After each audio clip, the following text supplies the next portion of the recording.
Hello everyone, welcome to this deck profile request video. Quite recently I used Prophecy in a duel video, and a GamersWorld, that's their username, they wanted me to do a deck profile on the deck. Now I should note, they probably knew this when they made the request, as they did say in the video. It was the first time I've ever used Prophecy myself. This is the current build that I have based on some things that I've seen from others, and some things that I feel may work, some things I'm trying out. I'll explain the choices as I go along. If you have suggestions for me, even more now than otherwise when I've already used the deck a lot, please let me know, because I'm always looking for improvements, I guess, for tips, for pointers, certain combos that I didn't mention. First off, 3 Spellbook Magician of Prophecy. If you normal summon it, you can get any of your Spellbook spell cards, and that's most of your spell lineup. And there's a lot of good ones in there. Like, you can take a secret to go into master, to go into something, to set up your graveyard for fate. You can get a tower if you don't have a tower yet. You can get a power if you need it. You can get a fate. So many things you can get with it. And it's a spellbook card itself, so it can actually be searched by certain card effects as well. This one? No, not this one. There's cards that can actually search for this guy as well. Then we have 3 Justice of Prophecy. I feel that one's quite useful. I did, pretty sure, was that in the duel video? I think it was, that I used this, but then left my field wide open. I did have a Fate face down, but I did leave my field wide open because they only had one Justice of Prophecy in the field, and that was it, monster-wise. But I don't quite like it. I can't say too much about it yet, because I've only had one duel with Prophecy, which was like 1-2 days ago in a duel video. I think it was 2, because yesterday was Aqua Actress. 3 High Priestess of Prophecy. It's not that hard to get 3 Spellbook spell cards in your hand, and then you can just special summon it, banish a Spellbook spell from the grave, try to get a card in the field and destroy it, which is quite good. And you can just get a 2500 attacker quite easily on the field as well. 1 Kaiku, or is it Kaisu? I generally would call it Kaisu. More people pronounce it Kaiku. I haven't actually looked at the Japanese pronunciation, if that actually has this Kaiku in the name as well, because if it doesn't, it's Kaiku, then I'll just stick to Kaiku, and otherwise, we'll see. I put it in as sort of an anti-meta-ish card to banish, like, certain the Monarch spells and traps. Like, is it the Prime Monarch? Pantheism, I think it is, the one that can search for your Monarch spells and traps. Cards like that I want to banish from the grave. I felt like maybe at 1 it could work. It's something I'm trying. Same with Jaugen.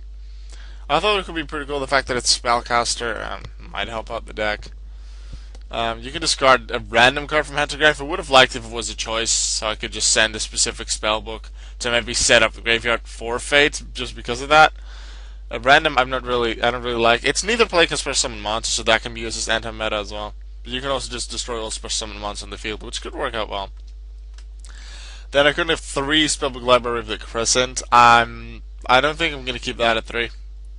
There's a spell card right here that I'm going to go over a little later, that I do want to put in at like 1 or 2, and I think I'll cut out at least 1 Crescent. Because this thing, first turn, very nice, and otherwise you'd have to... You can sort of make workarounds with like Fate and High Priestess to get this thing going, because you need no spellbook spell cards in the grave to even be able to activate it. So I think 3 is too much. It might be a bit cloggy. So I think I'll probably cut 1, maybe even 2 of these out. Secret's definite at 3, because I could just search for any of the spellbook spell cards. Combos nicely with Master, which can just copy the effect of a spellbook spell in the graveyard. Do remember you need to control a spellcaster type for this, just like for Fate. I've seen people forget that. Quite often you see people play Secrets, then Master, copy Secrets to get something else, and like that would either be like your Fate or your Tower. If you have one of the 2, like you get the other. And then you already have 2 spells in the graveyard like that. And maybe you can get a 3rd, and then Fate's fully set up. Done. Sorry. Grand Spellbook Tower. You need a spellcaster monster on your field or in your graveyard to make it work, but you almost always have 1, unless your first turn is like Justice of Prophecy and it gets Bottomless Trap Hold, or like Microcosmos up on the field. But otherwise, it should always work. Get you an extra draw. Empties the deck out for empties the graveyard out for maybe library use. Like in that sense, it does help. Might work a little against Fate, but generally, like, you can get your workarounds, get Fate working. It's optional to do the draw, so if you want to keep the card there to keep Fate live, then feel free to do that. It also just puts certain cards back in the deck. Let's say you've already used Fate, but you want to be able to reuse it. Like, you can't get it back with, what's it? So there's a card that can add them back from the graveyard. What's on, like, is it this one normal spell? No, this one can actually get any subject spell. This one can get Fate.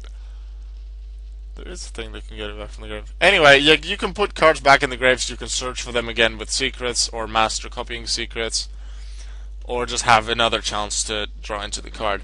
Spellbook of Wisdom to save my monsters from spells and traps. I feel 3 is a bit too much. Two, I think is good. Once again, this is mostly based on what I've seen from others, not really from myself, because I only duel with it once.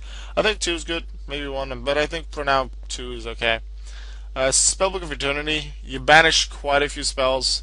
Quite a lot through Spellbook of Fate, but also through High Priestess's effect. So Eternity can get cards back from there.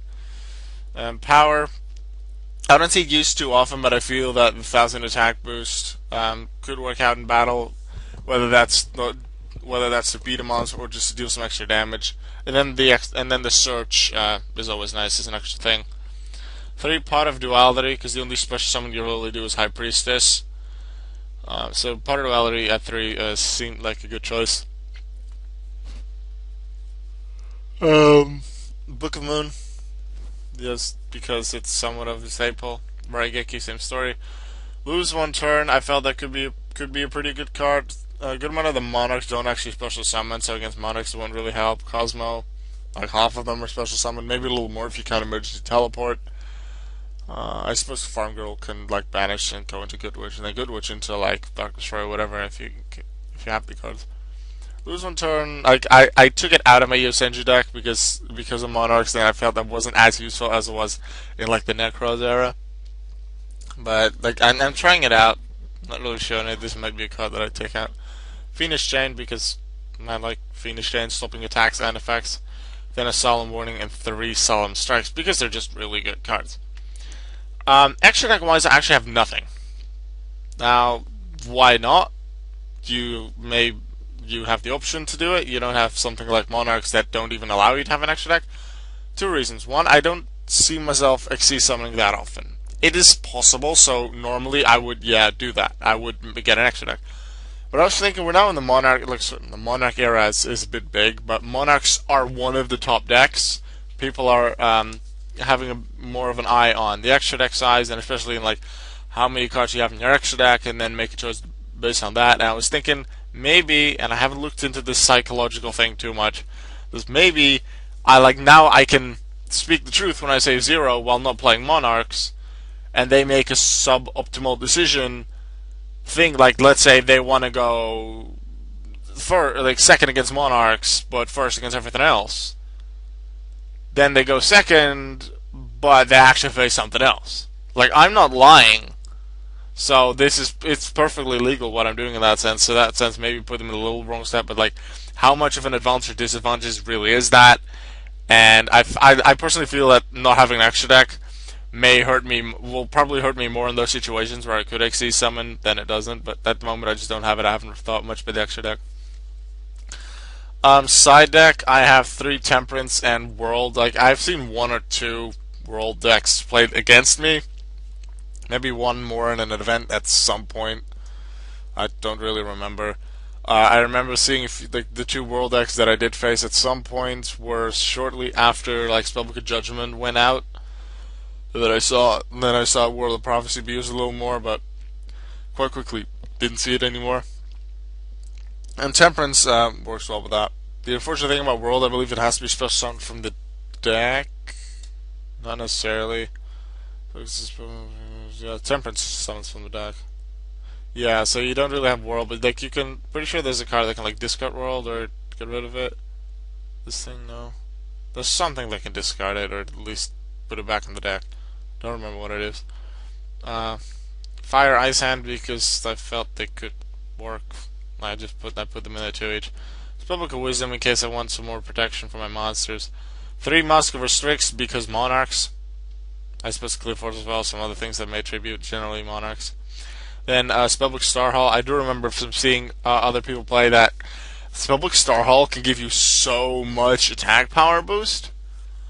It's quite unreal. So actually, right now, because as I did say, like this is only a change that I want to make after one game, but I feel that Crescent won't be as useful. So for right now, I'm just going to make what would it go? Power. So should go here. No, wait, Wisdom is here. Then I'm gonna put it right there. Anyway, this is just what I think might work. I might actually get rid of another Crescent for a second Star Hall. I think I'll do that after like 2, 3 more duels, because I remember seeing someone with like 2 Star Halls and the boosts got really huge. They don't always have to all the time, and the Guspers could be quite easy to destroy with Twin Twisters and Mystical Spice Typhoon. Especially Twin Twisters you see more often now, but um, it can get a really nice boost, and you do get something back for it if the Star Halls are destroyed, especially if I have a lot of spell counters on it. Alright, that was the deck profile for my Prophecy deck right now. Hope you liked it. If let me know if you're gonna use it and what your results are from testing. GamersWorld, hope you enjoyed it as well. Maybe you learned something from it. Maybe you were just interested to see how I was looking at it after like one duel with the deck. This is it. If you have any tips for me how to improve the deck, maybe some combos that I didn't mention that are possible, please let me know. I'm always looking for improvements. I will see you guys in tomorrow's daily Yu-Gi-Oh video. Goodbye.